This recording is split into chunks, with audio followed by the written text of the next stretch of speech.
यहां से शुरू होती है आपकी पेपर 2 की सीडीपी होती है। तब तक आप लोग बताइए कि आपका कितना स्कोर बना है। और देखिए सिंपल से एक बात भी देखिए, क्या जो सीडीपी आज तक आपको पढ़ाई है जिस हिसाब से कराई है, क्या अगर मैं एक आधे क्वेश्चन को छोड़ दूं जो बोर्ड के ऊपर डिपेंड कर रहा है, तो क्या कोई ऐसा क्वेश्चन था जिससे बाहर आया हो? क्या इसमें बता सकता है पेपर को कि पेपर आपका मॉडरेट भी गया है? जितना अभी तक आपका गया है मॉडरेट भी नहीं लगा अभी तक पेपर। अगर सीटेट का पेपर मतलब बच्चों को हार्ड लग रहा है और ऐसा पेपर भी मतलब उनको मुश्किल लग रहा है, तो फिर तो समझ से बाहर चीज है। अब पेपर 2 के ऊपर यहां पर शुरुआत कर लेते हैं। तो देखो यही तो आपका फिल्ट्रेशन होता है। यहां पर सीटेट से बच्चे छट जाते हैं, उसके बाद मेन जो एग्जाम होता है 2-2 हजार वैकेंसी, 3-3 हजार वैकेंसी, और बढ़ने वाले लाखों लाखों मिलेंगे। तो वहां क्या हाल होगा अभी आपका, ठीक है।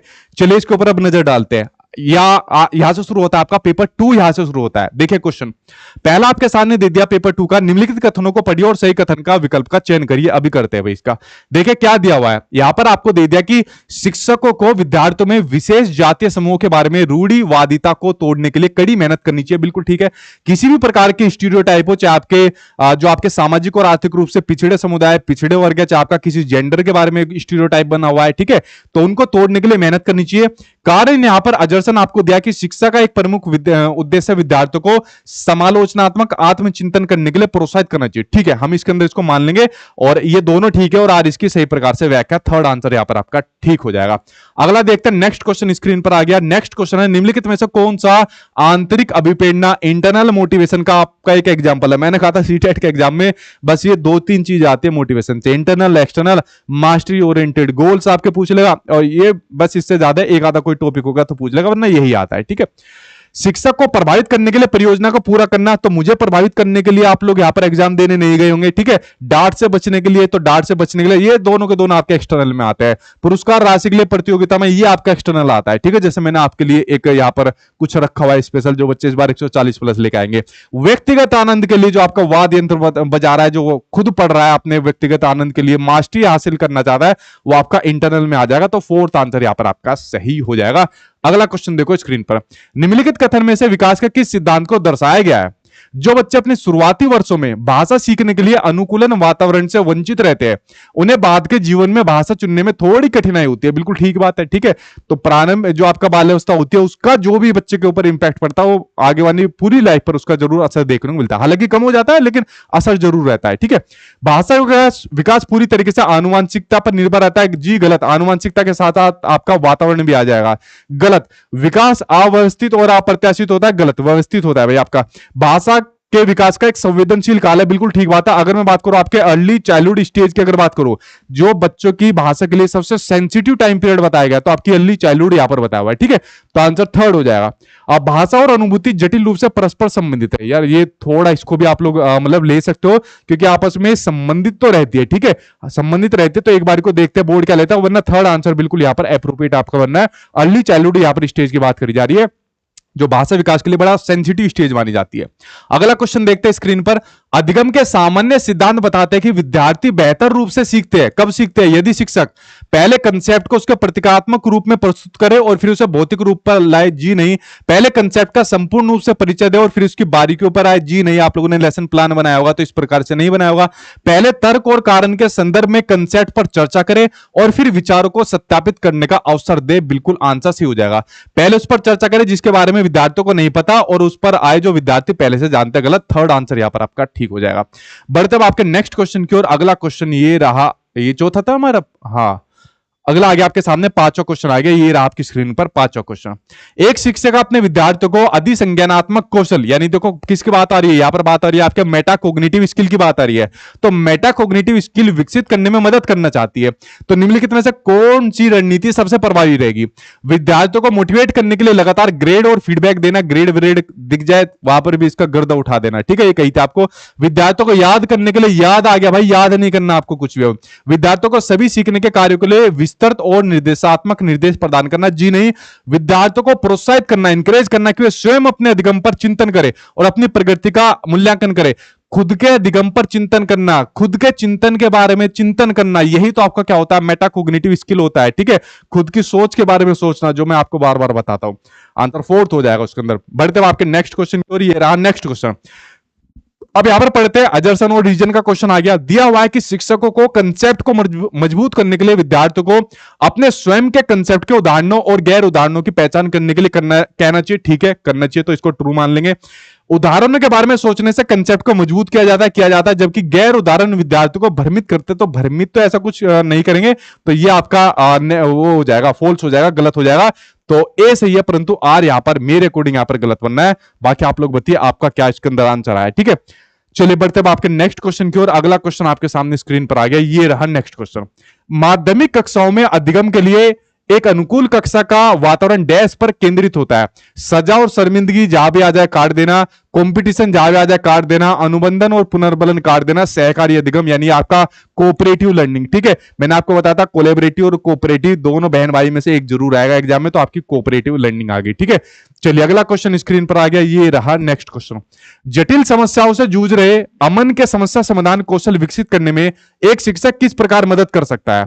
उसे मंथन करने और विचार उत्पन्न करने के लिए प्रोत्साहित कर बिल्कुल ठीक बात है। दोबारा आपके सामने ब्रेन स्टॉर्म आ गया। जहां पर ब्रेन स्टॉर्मिंग की बात आ जाए तो समझ लेना आपका वैसे अप्रोप्रिएट बन जाता है, क्योंकि आपका बच्चा अपनी क्रिएटिविटी को दिखाता है। ठीक है, उसे प्रयोग करने और जोखिम लेने से हतोत्साहित नहीं करना, नहीं प्रोत्साहित करना चाहिए ऐसे कामों के लिए। उसे उत्तर प्रदान करना, जी नहीं, वो क्या काम करेगा, उसे कहकर कि वह समस्या को सुलझाना छोड़ दे। आंसर आपका पहला यहां पर ठीक हो जाएगा। चलिए बढ़ते अब आपके सामने अगला क्वेश्चन, ये रहा स्क्रीन पर। नेक्स्ट क्वेश्चन आपके सामने है, अंडरस्टैंड बेस आपकी टीचिंग आ गई, यानी बोध आधारित आपकी शिक्षण आ गई। जिस प्रकार का ये जो आपका पेपर होता है, सीटेट का पेपर होता है, यहां पर आपको समझ पर आधारित चीजें आती है। ठीक है, अंडरस्टैंडिंग पर आपके आधारित आपका ये पेपर आता है। ठीक है, रटने वाली चीज कम आती है, समझ पर आधारित चीज आपको ज्यादा देखने को मिलती है। ठीक है, तो इसमें पूछा हुआ है का अंतर्निहित सिद्धांत यह है विश्वास है कि शिक्षार्थियों की क्षमताएं और आवश्यकताएं विविध है, जिन्हें मानक निर्देश, कौन सा आ गया भाई, मानक, मानक को क्या कहा था, देखते काट देना, ऐसा करने के लिए एक सुविधाजनक वातावरण प्रदान किए जाने पर शिक्षार्थी ज्ञान का निर्माण कर सकते हैं। ठीक है, शिक्षार्थी कम जानते हैं और शिक्षण में विद्यार्थियों के लिए तथ्यों का प्रसारण शामिल है, गलत। शिक्षार्थी बहुत कुछ जानता है, वो पहले कंसेप्ट था कि बच्चा खाली बर्तन के समान है। ठीक है, शिक्षार्थी निष्क्रिय प्राप्त करता है, गलत। शिक्षार्थी को निष्क्रिय यानी पैसिव मान लिया, पैसिव नहीं होने का बच्चा कभी एक्टिव होगा। तो आंसर इसमें आपका सेकंड आंसर यहां पर आपका सही हो जाएगा। ठीक है, आप लोग किसके साथ जा रहे हो, सेकंड के साथ जा रहे हो। ठीक है, टोटल मार्क्स 110, आपसे सिर्फ 10 दिन पढ़कर, बहुत बढ़िया। इसका मतलब अगर आप 30 दिन में पढ़ते हो तो आपके नंबर जो है मुझे लग रहा है 170-80 पहुंच जाते हैं। वैसे कोई बड़ी बात नहीं है। ठीक है, आप, मैं कोई सीटेट की तैयारी ये नहीं है कि मतलब आज से करा रहा हूं, तो जब से 2011 का पैटर्न हुआ है तब से मैं इसके पेपर को देख रहा हूं, खुद भी देता था पहले और इतनी सालों से तैयारी करा रहा हूं। हर साल जो बच्चे लाखों पास होते हैं, बहुत बच्चे ऐसे होते हैं लास्ट के एक हफ्ते में पढ़कर बहुत अच्छे नंबर से पास हो जाते हैं, सिर्फ मैराथन क्लास को देखकर बहुत अच्छे नंबर से पास हो जाते हैं। ठीक है, उसके बावजूद भी मुझे समझ में नहीं आता कि बच्चों के पेपर हार्ड कैसे लग जाता है जब ये धुरंधर एक हफ्ते में पास हो जाते हैं। ठीक है, अगला क्वेश्चन देखे सामने स्क्रीन पर, वह विद्यार्थी, हाँ सोशल साइंस को आप एक हफ्ते में नहीं कर सकते, उसका सोशल साइंस बहुत बड़ी रहती है आपकी, साइंस का जो आपका सेक्शन है, बाकी सब्जेक्ट को आप लोग कर जाओगे एक हफ्ते में। ठीक है, अगला क्वेश्चन स्क्रीन पर है, वह विद्यार्थी जो पठन वैकल्य है, यानी यहां पर आपको दिया हुआ है डिसलेक्सिया, यानी पढ़ने से संबंधित जितने विकार है उससे जूझ रहा है, तो उसको पढ़ना सिखाया जा सकता है, यानी उसका समावेशन कैसे हो सकता है क्लासरूम में। उन्हें कई विकर्षणों यानी जो डिस्ट्रक्शन होते हैं उसमें अध्ययन करने के लिए प्रोत्साहित कर, जी नहीं, एक तो बेचारा पढ़ रहा है और पढ़ने के साथ ही वहां पर गाना चला दो। ठीक है, और तो बच्चा पढ़ पाएगा, नहीं पढ़ पाएगा, वैसी बेचारों को दिक्कत है और वैसी गाना चला दिया। सुधारात्मक पठन सुनिश्चित करने के लिए सख्त दंड का उपयोग, हमें बच्चों को किसी प्रकार का दंड यानी पनिशमेंट नहीं देनी है। प्रणालीगत ध्वन्यात्मक प्रशिक्षण के माध्यम से, बिल्कुल ठीक बात हो जाएगी, यहाँ पर आपका हो जाएगा फोनोलॉजिकल ट्रेनिंग हो जाएगा। हिंदी पेडागोजी के अंदर एक आपकी आई थी ध्वन्यात्मक जागरूकता, आप लोगों ने देखा होगा पिछले पेपर के अंदर। ठीक है, यानी जो आपकी फोनोलॉजिकल जो आपकी अवेयरनेस होती है, तो इस प्रकार के बच्चों को दी जाती है जो आपके डिसलेक्सिया से आपके संबंधित होते हैं। ठीक है, तो हिंदी पेडागोजी देखो ऑनलाइन पेपर में बढ़िया स्टैंडर्ड आया, सेम उसी प्रकार का स्टैंडर्ड आया और उसी के अकॉर्डिंग मैंने आपको मैराथन भी कराई थी और सब चीजें कराई थी। तो आंसर इसके अंदर आपका थर्ड से हो जाएगा, फोनोलॉजिकल ट्रेनिंग ऐसे बच्चों को यहां पर देनी चाहिए। अगला क्वेश्चन देखिए स्क्रीन पर, ये रहा नेक्स्ट क्वेश्चन। निम्नलिखित में से कौन सा समूह उन विशिष्टताओं का सही ढंग से उल्लेख करता है जो प्रतिभाशाली विद्यार्थियों और कक्षा में अन्य विद्यार्थियों के बीच आमतौर पर भिन्न होते हैं? बताओ दोनों के बीच में क्या क्या डिफरेंस रहता है? समझ की अग्रवर्ती गहनता होते है, बिल्कुल ठीक बात है, प्रतिभाशाली बच्चों में ज्यादा रहती है। सीखने की तेज गति इनके अंदर रहती है, प्रतिभाशाली के अंदर। समझ के लिए दूसरों पर अधिक निर्भरता, तो दूसरों पर निर्भर नहीं रहते, ठीक है, अपने आप में खुद में सेल्फ डिपेंडेंट होते हैं। ठीक है, सेल्फ एफिकेसी बहुत ज्यादा इनके अंदर आपको देखने को मिलती है। शारीरिक विकास की तेज गति, जी नहीं, ए बी आंसर आपका यहां पर थर्ड सही हो जाएगा। चलिए बढ़ते हैं आपके सामने अगले क्वेश्चन की ओर, ये रहा स्क्रीन पर नेक्स्ट क्वेश्चन। श्रवण बाधिता यहां पर आ गई, ठीक है, यानी यहां पर बात आ गई आपके हियरिंग इंपेयरमेंट की बात यहां पर आ गई। तो इसके संदर्भ में निम्नलिखित में से कौन सा कथन सत्य है? हियरिंग इंपेयरमेंट, श्रवण बाधिता बच्चों के प्रभावी ढंग से संवाद करने की क्षमता को प्रभावित कर सकती है। बिल्कुल कर सकती है। आपकी बच्चे के पास तेज आवाज करके बच्चे की सुनने की अक्षमता का विश्वसनीय तौर पर परीक्षण नहीं किया जा सकता है, ठीक है, ये भी नहीं कर सकता। श्रवण बाधिता हमेशा कान की किसी शारीरिक समस्या के कारण होती है, ऐसा जरूरी नहीं है। सभी श्रवण बाधिकता वाले बच्चों को संवाद करने के लिए सांकेतिक भाषा, साइन लैंग्वेज का उपयोग करने की आवश्यकता होती है, करने की जरूरत होती है, बट सभी के परिप्रेक्ष्य में नहीं कह सकते। तो आंसर आपका फर्स्ट आंसर यहां पर आपका सही हो जाएगा, ठीक है। बहुत सही, आप लोग मेरे साथ यहां पर चल रहे हो। तो चलिए नेक्स्ट क्वेश्चन की ओर बढ़ते हैं। अगला क्वेश्चन यहां पर क्या दिया हुआ है? नेक्स्ट क्वेश्चन आपके सामने की समावेशन के संदर्भ में, इंक्लूजन के संदर्भ में जो आपकी पाठ्यचर्या है उसमें सीखने की अपेक्षाओं में डैश में समान है जबकि डैश में आपके वे विभिन्न है, इसके बारे में आपको आंसर देना है। तो देखिए यार, अगर मैं क्वेश्चन नंबर 13 के आपके सामने बात करूं, जो कि आप लोग इसके अंदर अभी नहीं जा रहे हो, क्वेश्चन नंबर 13 की बात करूं तो इसके बारे में, इंक्लूजन के बारे में जो पॉइंट यहां पर दिया हुआ है, आपकी इग्नू की बीएड की किताबों में दिया हुआ है, ऑथेंटिक किताब आपकी मानी जाती है, ठीक है। बट यहां पर जो आपकी टर्म पूछी जा रही है, तो टर्म आपकी समावेशन के अकॉर्डिंग अगर पूछी जा रही है तो हम लोग यहाँ पर पियाजे को भी एक बार में इसके संदर्भ में देख सकते हैं। बट अगर मैं सिर्फ समावेशन की बात करूं, इंक्लूजन की बात करूं, तो मैं यहां पर आपके अकोमोडेशन और मॉडिफिकेशन के साथ इसमें यहां पर चला जाऊंगा, थर्ड के साथ मैं यहां पर चला जाऊंगा, ठीक है। आई होप आप लोग यहां पर थर्ड के साथ ही ज्यादातर लोग यहां पर गए होंगे, ठीक है। चलिए बढ़ते हैं आपके नेक्स्ट की ओर बढ़ते हैं, और बाकी एक बार आंसर किया जाए। अगर कुछ गलत आती है तो ऑथेंटिक प्रूफ हम लोग फिर जो एक दो क्वेश्चन है जो डाउटफुल क्वेश्चन है उसके अंदर हम लोग लगा सकते हैं, ठीक है। चलिए नेक्स्ट के ऊपर बात करते हैं कि संरचनावादी सिद्धांतकारों के अनुसार निम्नलिखित में से कौन सा कथन आपका सही नहीं होगा, उसके बारे में बात करते हैं। ज्ञान व्यक्तिपरक आपका ठीक है, प्रभावी अधिगम सुनिश्चित करने के लिए शिक्षार्थियों को बाहरी रूप से प्रेरित करने की आवश्यकता है, जी नहीं। यहां पर आपके एक्सटर्नल मोटिवेशन की बात आ गई, एक्सटर्नल मोटिवेशन नहीं, आपका इंटरनल मोटिवेशन सबसे बढ़िया होता है। तो नेगेटिव की बात आ गई, तो नेगेटिव का भाई आंसर आपका नेगेटिव, ये यहां पर सही हो जाएगा। चलिए बढ़ते हैं आपके आगे क्वेश्चन की ओर। ये रहा नेक्स्ट क्वेश्चन आपकी स्क्रीन पर, और देखिए जब ये आंसर की आपके सामने आएगी तो कुछ ना कुछ दो चार क्वेश्चन का आपके सामने चेंज मिलेगा। तो अगर मुझे लगता है कि मतलब कोई ऐसा क्वेश्चन है जो बोर्ड ने गलत दे दिया, खासकर आपका थ्योरेटिकल क्वेश्चन, क्योंकि पेडागोजी में हम उनके ऊपर क्लेम नहीं कर सकते कि किस संदर्भ में उन्होंने पूछा है, ठीक है। तो उसका जरूर मैं आपको प्रूफ दे दूंगा, क्योंकि मैं ज्यादातर चीज आपकी जो ऑथेंटिक रहती है वही पढ़ता हूं, क्योंकि उन्हीं का यहाँ पर जो चैलेंज किया जा सकता है उन्हीं के माध्यम से किया जा सकता है, ठीक है। अगला क्वेश्चन देखिए स्क्रीन पर। एक प्रगतिशील कक्षा में, एक प्रोग्रेसिव क्लासरूम में विद्यार्थी अधिक प्रश्न नहीं पूछते, गलत, अधिक प्रश्न पूछने चाहिए तभी प्रोग्रेसिव क्लासरूम है। शिक्षक से प्रश्न पूछते एक दूसरे से पूछते करते हैं, स्वयं से प्रश्न पूछते BCD, आंसर आपका BCD यहां पर ठीक हो जाएगा। बढ़ते अब आपके सामने अगला क्वेश्चन बुद्धि का। देखिए बुद्धि का क्वेश्चन दिया हुआ है कि बुद्धि के संदर्भ में निम्नलिखित में से कौन सा अप्रोच शिक्षार्थियों के बीच विविधता के सम्मानपूर्ण विचार का समर्थन करता है। तो चलिए देखते हैं कौन सा करता है। बुद्धि वातावरणीय कारकों से प्रभावित नहीं होती, गलत, वातावरणीय कारकों से प्रभावित होती है, ठीक है। बुद्धि को मापने के लिए बुद्धि लब्धि यानी जो आपके आईक्यू टेस्ट है परीक्षण ही एकमात्र साधन है, जी नहीं है तो वैसे ही आपके रिलायबल यानी विश्वसनीय नहीं होते हैं। बुद्धि बहुआयामी होते हैं, मल्टी डायमेंशनल होते हैं, बिल्कुल ठीक बात है, मैं आपको बता चुका हूं कई कई आयाम इसके अंदर होते हैं, जैसे आपके हार्वर्ड गार्डन ने अलग अलग प्रकार की बुद्धि बताई थी और समय के साथ बदलती रहती है, बिल्कुल ठीक बात है। कैसी बताई थी बुद्धि? मैंने आपको डायनेमिक बताई थी, यानी चेंज होती रहती है। आज आप सीटेट का पेपर जब पास कर जाओगे उसके बाद आपकी जब आगे के एग्जाम की तैयारी करोगे तो आपकी बुद्धि इतनी मैच्योर हो चुकी होगी, तब आप लोग कहोगे यार सीटेट तो कुछ था ही नहीं उस टाइम पर, ठीक है। अगले क्वेश्चन के ऊपर नजर डालते हैं कि आपका पुल्लिंग और स्त्रीलिंग होने से जुड़ी अपेक्षाओं को डैश कहा जाता है और इन्हें डैश सीखा जाता है। देखा, पुल्लिंग और स्त्रीलिंग होने से जुड़ी जो आपकी अपेक्षा है इनको क्या कहा जाता है? इनको कहा जाता है आपका जेंडर भूमिका है, जेंडर रोल। मैंने आपको कई बार बताया है कि 4 साल की उम्र में बच्चा जेंडर रोल के बारे में समझ जाता है कि मैं लड़का हूं तो मैं ये काम करूंगा, मैं लड़की हूं तो मैं गुड़िया से खेलूंगा, लड़का है तो मैं बंदूक से खेलूंगा। तो अपने जेंडर रोल को बच्चा समझ जाता है, ठीक है।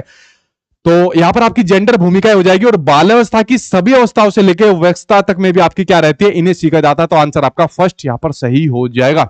चलिए बढ़ते अब आपके नेक्स्ट क्वेश्चन की ओर। अगेन आपके सामने क्वेश्चन आ गया भाई आपका यहां पर आपका है लॉरेंस कोलबर्ग के सिद्धांत की आलोचना कैरोल गिलिगन। देखो कैरोल गिलिगन दोनों के अंदर आ गई, पेपर 2 के अंदर मैंने पहले ही बताता आ रहा हूं आपको, पेपर 2 के अंदर हमेशा पूछी गई है जब से पेपर ऑनलाइन हुए, बट इस बार पेपर 1 में भी आई और पेपर 2 में भी आई, जिन्होंने कोलबर्ग के सिद्धांत की आलोचना करी। तो क्या तर्क दिया कि नैतिक तर्क में लैंगिक भिन्नताओं की उपेक्षा करने के लिए की गई है। बिल्कुल ठीक है, यहां पर आंसर आपका हो जाएगा। तो पहला ही ठीक हो जाएगा जो इन्होंने बात यहां पर कही, ठीक है, कि ज्यादातर आपने मेल ही मेल के ऊपर ध्यान दिया कोलबर्ग साहब, फीमेल के ऊपर ध्यान नहीं दिया, ठीक है। तो फीमेल का सोचने का तरीका अलग है, मेल का अलग है। मेल जस्टिस पर्सपेक्टिव के माध्यम से सोचता है, फीमेल आपकी केयर पर्सपेक्टिव के माध्यम से सोचती है। तो इन्हीं के अपने कॉलेज के अंदर थी और इन्होंने इसकी आलोचना कर दी थी, कोलबर्ग की आलोचना खुद का। उसके बाद अपना एक सिद्धांत दिया था, वो सिद्धांत मुझे नहीं लगता आपके टीचिंग एग्जाम में कभी आएगा। ये भी ऑनलाइन जब से एग्जाम हुए तभी से आपका पूछा जा रहा है। अगला क्वेश्चन है, निम्नलिखित में से किसने सामान्य बुद्धि, यानी यहां पर आपको दे दी जनरल इंटेलिजेंस दे दी, ठीक है, जी फैक्टर आपको दे दिया, सामान्य बुद्धि की अवधारणा की आलोचना की और बुद्धि का एक वैकल्पिक आपका प्रस्तावित किया। जीन पियाजे इसने नहीं, लेव वाइगोत्स्की नहीं, जिन्हें चार्ल्स स्पेरमैन ने तो खुद आपकी सामान्य बुद्धि और आपकी विशिष्ट बुद्धि के बारे में बताया, ठीक है। दो प्रकार की बुद्धि आपकी इन्होंने बताई है, ठीक है। दो कारक सिद्धांत, टू फैक्टर थ्योरी बाय आपके चार्ल्स स्पेरमैन। तो ये भी आपकी इसकी आलोचना हो गई थी। तो हार्वर्ड गार्डनर साहब आए, हार्वर्ड गार्डनर ने कहा कि स्पेरमैन साहब, एक प्रकार की बुद्धि, दो प्रकार की बुद्धि नहीं होती है, बुद्धि अनेक प्रकार की होती है, मल्टी डायमेंशनल होती है, ठीक है। आओ मैं आपको बताता हूं कौन कौन सी बुद्धि है। तो इन्होंने फिर एक एक करके बुद्धि बताना शुरू कर दी, जो कि आप लोग पढ़ते हो। 8 बुद्धियां तो आप लोग पढ़ते हो, जो कि आपके एनसीईआरटी के अकॉर्डिंग है। बाकी उसके अलावा भी इन्होंने कई बुद्धियां बता रखी है। अगली आपके सामने, समावेशी शिक्षा में क्या शामिल है, बताओ क्या शामिल है। सभी शिक्षार्थियों के लिए मानक, भाई मानक दिख गया, इसको देख के उड़ा दो। विशेष आवश्यकता वाले शिक्षार्थियों को केवल व्यावसायिक शिक्षा का प्रावधान जी नहीं, हर प्रकार की शिक्षा होनी चाहिए। व्यक्तिगत अंतरों की पहचान के परिणाम स्वरूप पाठ्यचर्या में लचीलापन होना चाहिए, करिकुलम में लचीलापन होना चाहिए। यही आपकी इंक्लूसिव यानी समावेशी शिक्षा कहती है। विद्यार्थियों का उनकी योग्यताओं के आधार पर, मैंने कहा था पृथक्करण और वर्गीकरण आपको कभी नहीं करना। थर्ड आंसर यहां पर आपका सही हो जाएगा। अगला क्वेश्चन देखिए, एक और क्वेश्चन आपका, देखो समालोचनात्मक चिंतन फिर से आपका आ गया, ठीक है। पेपर 2 के अंदर भी मेरे ख्याल से दूसरा है और पेपर 1 के अंदर भी 2-3 क्वेश्चन के अंदर आपका आ गया, ठीक है। समालोचनात्मक चिंतन में प्रमाण की क्या भूमिका होती है, बताओ। प्रमाण का तार्किक और सुनियोजित रूप से मूल्यांकन किया जाना चाहिए, ठीक है, इसको ले सकते हैं। समालोचनात्मक चिंतन के लिए प्रमाण अप्रासंगिक होता है, जी नहीं होता। व्यक्तिगत राय के पक्ष में प्रमाण की उपेक्षा की जानी चाहिए, इग्नोर नहीं किया जाना चाहिए भाई इसको। प्रमाण को बिना विश्लेषण के स्वीकार किया जाना चाहिए, ये भी नहीं होगा। आंसर आपका फर्स्ट सही हो जाएगा। आप लोग यहां पर किसके साथ जा रहे हो, ठीक है। सरम बिहार से सीटी क्या गया, ऊपर गया 30 में से आप 23 बने आपके। चलो भाई देखते हैं और कितने बच्चों के आपके 30 में से स्कोर बने जाए, एक एक करके बताइए, ठीक है। मुझे उम्मीद है कि 30 में से ज्यादातर बच्चों के अच्छे नंबर आए होंगे, जो आपका सीडीपी का आपका सेक्शन है, ठीक है। स्कोर आप लोग खुद बताना कमेंट बॉक्स में कितना आपका स्कोर बना है। निम्नलिखित में से कौन सा प्रश्न बच्चों के समालोचनात्मक व रचनात्मक चिंतन को बढ़ावा देता है। दोबारा आ गया भाई आपके सामने, ठीक है। पता नहीं क्या इस बार लगा होगा समालोचनात्मक चिंतन से।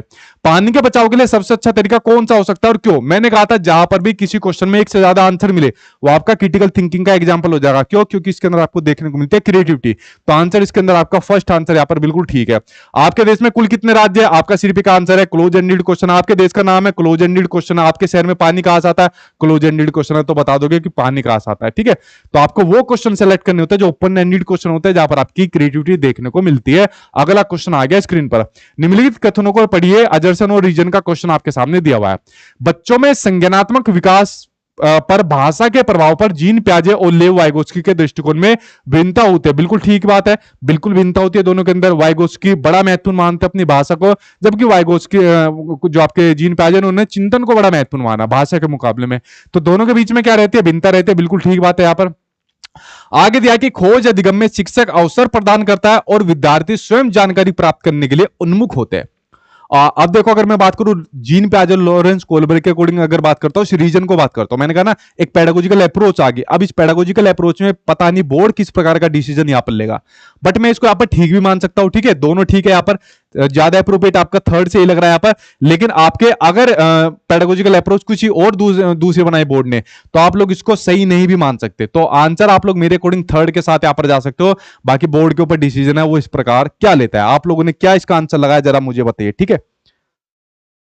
ठीक है, बिल्कुल मैंने कहा देखो इसके अंदर कुछ भी मान सकता है। जो आपकी यहाँ तो आपका बिल्कुल स्टेटमेंट बिल्कुल ठीक है। अब यहां पर आपके खोज अधिगम की बात आ गई, पेडागोजिकल अप्रोच की बात आ गई। अब पता नहीं है ना मतलब किस प्रकार से बोर्ड स्कोर लेता है, ठीक है। लेकिन ये तो आपका ठीक है कि एक तो बिल्कुल ठीक है। अभी आपका सीधा ये देखना है रीजन का कि आपका ठीक है इससे गलत है। तो भाई मैंने बताया आप थर्ड और फोर्थ के साथ जा सकते हो। बोर्ड के ऊपर ये डिपेंड करता है किसको मानता है। थर्ड की संभावना ज्यादा है, बाकी बोर्ड इसके ऊपर डिसीजन लेगा क्या सही है, ठीक है। चलिए अगला क्वेश्चन देखते हैं, स्क्रीन पर आ गया अगला क्वेश्चन सामने, क्योंकि इसका भाई कोई ऑथेंटिक प्रूफ भी नहीं मिल पाएगा। जो बोर्ड ने कह दिया चुपचाप उसी को मानना, अपना पैसे वेस्ट करने का फायदा नहीं है, ठीक है। थ्योरेटिकल क्वेश्चन में तो हम लोग लगा भी सकते हैं। अगला क्वेश्चन एक और दे दिया, अजर्सन का दे दिया कि बच्चों के बीच विकासात्मक दरों में काफी विभिन्नताएं मौजूद होती है। बिल्कुल ठीक बात है, जो आपकी डेवलपमेंट रेट होती है, मैंने बताई थी डेवलपमेंट रेट अलग अलग प्रकार की होती है। क्या फैक्टर होता है? हेरिडिटी और एनवायरमेंट का फैक्टर होता है। तो बिल्कुल ठीक है। यहां पर आगे दिया है कारण दिया है इसमें, विकासात्मक अंतर आनुवांशिक और अनुभवात्मक विविधता की जटिल अंतःक्रिया का एक अनिवार्य परिणाम है। ले सकते हैं हम लोग इसको, जैसे मैंने कहा हेरिडिटी और एनवायरमेंट का आपका परिणाम होता है, कौन आपका डेवलपमेंट रहता है, उसी के अकॉर्डिंग जो आपकी डेवलपमेंट की रेट होते हैं, विकासात्मक दर होते हैं, वो भी अलग अलग होती है। तो हम लोग इसमें ले लेंगे कि ए और आर दोनों सही है, आर एक ही सही व्याख्या थर्ड के साथ हम लोग यहाँ पर चले जाएंगे। अगला क्वेश्चन देखे, सामने स्क्रीन पर आ गया कि भाई बहन के जो आपके रिश्ते होते हैं कैसे होते हैं? माता पिता और साथियों के साथ संबंधों से भिन्न होते हैं, अलग तो होती है, ठीक है। आप लोग अपने भाई बहन जो आप में साथ रहते हैं, ठीक है, कैसे बिल्लियों की तरह आपस में लड़ाई होती है, बिल्ली बिलोटों की तरह, ठीक है। लेकिन पेरेंट्स के साथ ऐसा नहीं कर सकते, और साथियों के साथ आप लोग जरूर कर सकते हो एक बारी को, ठीक है। लेकिन साथियों के साथ भी एक कहीं ना कहीं कुछ वो चीज नहीं हो पाती जो भाई बहन के साथ होती है, एक क्लोजनेस जो होती है, ठीक है, जो भाई बहन के प्रति होती है, जीने मरने की बात होती है, वो भाई बहन के साथ ज्यादा होती है, ठीक है। क्योंकि आपस में भले ही कितने लड़ाई करें, लेकिन बहन भाई तो बहन भाई आपस में तो भिन्न होते हैं, और बाल्यावस्था में सामाजिकरण में महत्वपूर्ण भूमिका निभाते हैं। बिल्कुल ठीक बात है, लड़का जो होता है अपनी बहन से कुछ सीखता है, बहन अपने भाई से कुछ ना कुछ यहाँ पर सीखती है। केवल प्रारंभिक बाल्यावस्था में महत्वपूर्ण होता है, जी नहीं, पूरी आपकी अवस्था में महत्वपूर्ण होता है, सामाजिकरण में अधिक भूमिका नहीं है, गलत, बहुत भूमिका है। इनफैक्ट जो छोटा बच्चा होता है ना, वो तो सबसे ज्यादा अपने छोटे बहन भाई, अगर घर के अंदर है दो आपके लड़के लड़कियां, तो सबसे ज्यादा आपस में एक साथ रहेंगे वो, ठीक है।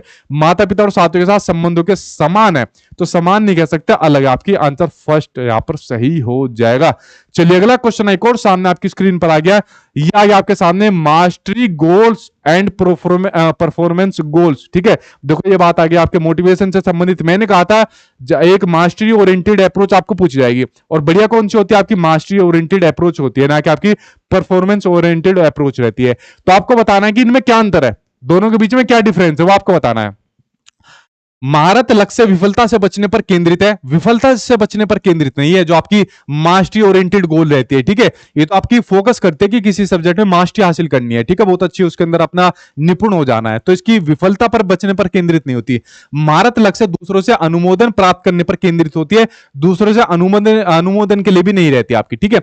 महारत लक्ष्य में दूसरों के साथ कॉम्पिटिशन करने के लिए निश्चित कॉम्पिटिशन भी नहीं करा जाता। इसमें तो मास्टरी ओरिएंटेड अप्रोच, यार जब मैंने आपको बताया था कि सीटेट के अंदर ऐसी महारत हासिल कर जाऊंगा ताकि उसके बाद कुछ और हो ना हो, वैकेंसी आए ना आए, तो मैं भी सीटेट के अंदर पढ़ाना शुरू कर दूंगा, सीडीपी पढ़ाना शुरू कर दूंगा। तो मास्टरी ओरिएंटेड अप्रोच महारत लक्ष्य अपने कौशल और कार्य की समझ में सुधार करने पर केंद्रित होती है, और जबकि परफॉर्मेंस जो आपकी प्रदर्शन लक्ष्य होती है वो उच्च ग्रेड प्राप्त करने या बाहरी पुरस्कार करने पर केंद्रित होती है। क्यों? यहां पर सीधा एक ही गोल है परफॉर्मेंस का, ठीक है, क्योंकि उसके बाद फिर हमें इनाम मिलेगा, ठीक है। तो आइए आप लोगों को भी आपके घर वाले दे देंगे इनाम, ठीक है। तो बाकी जिन लोगों का पेपर बढ़िया गया है, जिनके 130 प्लस 140 प्लस आए हैं, उनका दोबारा मैं इंटरव्यू लूंगा, जैसे हर साल बच्चों का लेता हूं, तो मुलाकात होती है इंटरव्यू में, ठीक है। आप लोग अपने स्कोर को भेज देना, आंसर की आपकी जल्दी देखने को मिल जाएगी, क्योंकि बोर्ड इसके ऊपर इस बार जल्दी काम करेगा। देन उसके बाद आप लोग मैच कर लेना, वरना मैच आपने मोस्टली कर लिया, एक दो क्वेश्चन इधर उधर रहेंगे, वरना एक्यूरेट यही है जो मैंने आपको बताई है, जो आपको आंसर की बता रहा हूं, ठीक है। अगला क्वेश्चन देखिए स्क्रीन पर, निम्नलिखित में से कौन सी पियाजे के संज्ञानात्मक विकास के सिद्धांत की सीमा है, बताओ। वह संज्ञानात्मक विकास में भाषा की भूमिका पर अत्यधिक बल देता है, भाषा पर तो बल नहीं दिया। वह संज्ञानात्मक विकास में जैविक कारकों की भूमिका को ध्यान में नहीं रखता, गलत रखता है यहाँ पर। वह संज्ञानात्मक विकास पर संस्कृति और सामाजिक कारकों के प्रभाव को ध्यान में नहीं रखता है, बिल्कुल ठीक बात है। पियाजे ने अपने सिद्धांत में अंदर समाज और संस्कृति को इतना महत्वपूर्ण नहीं माना, ठीक है। अगला क्वेश्चन है वो सम्मान आपके वाइगोत्स्की ने। अगला क्वेश्चन आपके सामने स्क्रीन पर है कि पियाजे के अनुसार गुणात्मक रूप से चार विभिन्न अवस्थाएं, जिन्होंने चार विभिन्न अवस्थाएं आपकी दी हुई थी, ठीक है। कौन कौन सी? आपकी सेंसरी मोटर स्टेज, आपकी प्री ऑपरेशनल स्टेज, कॉन्क्रीट, और आपकी फॉर्मल ऑपरेशनल स्टेज। तो चार विभिन्न जो अवस्थाएं दी थी, दुनिया की विभिन्न संस्कृतियों में व्यापक रूप से भिन्न होती है। तो विभिन्न संस्कृतियों में व्यापक रूप से भिन्न हम लोग इसको नहीं मान सकते, क्योंकि इन्होंने कहा था कि जो मैंने चार अवस्थाएं बताई है ये अपरिवर्तनशील है, इसके अंदर यहाँ पर आपका चेंज नहीं हो सकता, इसलिए इनके सिद्धांत की आलोचना भी की गई थी, ठीक है। बट विभिन्न संस्कृतियों के अकॉर्डिंग बता रहा, तो बाकी ऑप्शन पढ़ लेते हैं। बच्चों के जेनेटिक कोड पर निर्भर है, जी नहीं, बच्चों के विकास के सार्वभौमिक पैटर्न का प्रतिनिधित्व करती है, ये आंसर आपका ज्यादा सही हो जाएगा, ठीक है। उदाहरण देकर समझाते हैं, जी नहीं, थर्ड आंसर यहाँ पर आपका सही हो जाएगा, ठीक है। आप लोग किसके साथ जा रहे हो यहाँ पर?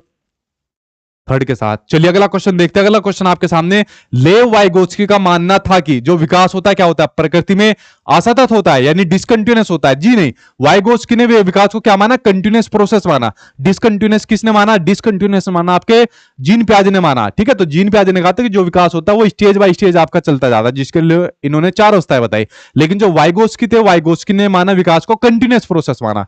तो ये तो आपका गलत हो जाएगा। सीधे परिपक्वता के परिणाम से होता है, जी नहीं, सीधे सामाजिक संपर्क के कारण होता है। जहां भी समाज मिले और जहां भी वाइगोत्स्की मिले, दोनों को चिपका देना, आंसर आपका सही बन जाएगा। अगला क्वेश्चन आपके सामने लास्ट क्वेश्चन है पेपर 2 की सीडीपी का। ये रहा आपके सामने लास्ट क्वेश्चन। निम्नलिखित कथनों को पढ़िए, और यही अजरसन और रीजन का क्वेश्चन है। प्रत्येक वर्ष जो लता है, जो कि क्लास 8 की आपकी शिक्षिका है, उनके क्षेत्रों में कैरियर पर चर्चा करने के लिए एक महिला गणित प्रोफेसर, देखो ध्यान से देखना, एक महिला गणित प्रोफेसर और एक पुरुष नर्स को यहां पर अपनी कक्षा में आमंत्रित करती है। ठीक है, कर सकती है, यहां पर कुछ में बड़ी बात तो नहीं है कि हमने तो ज्यादातर नर्स महिला ही सुनी है, पुरुष भी हो सकते हैं भाई आपके। ठीक है, तो आपका ठीक है, आपका ट्रू है। यहां पर दिया कि जो जेंडर होता है अंतर जन्मजात है और समाज के माध्यम से अधिग्रहित नहीं है। गलत। जो जेंडर होता है, मैंने आपको बताया था, सोशल कंस्ट्रक्ट, सामाजिक संरचना होती है, जन्मजात नहीं होता। जो सेक्स होता है वो आपका जन्मजात होता है, या कह सकते हो जो आपका बायोलॉजिकल जो आपका कंस्ट्रक्ट होता है, ऊपर वाले ने बना दिया, मेल है फीमेल है, बट समाज डिसाइड करता है कि मेल क्या काम करेगा, फीमेल क्या काम करेगी। ठीक है, जो नर्स होगा वो महिला बन सकती है, और जो पुरुष होगा वो गणित का प्रोफेसर, ऐसा समाज ने बनाया। लेकिन यहां पर निमंत्रण दे दिया, तो जेंडर अंतर जन्मजात है, गलत है, और समाज के माध्यम से अधिग्रहित नहीं है, ये भी गलत है। तो आंसर इसमें आपका पहला से हो जाएगा, और ये आपका गलत हो जाएगा। ठीक है, यानी फर्स्ट आंसर आपका सही हो जाएगा। यहां पर मैंने आप लोगों के ये सीडीपी के जो क्वेश्चन थे पेपर 2 के, वो भी एक्सप्लेन कर दिए। ठीक है।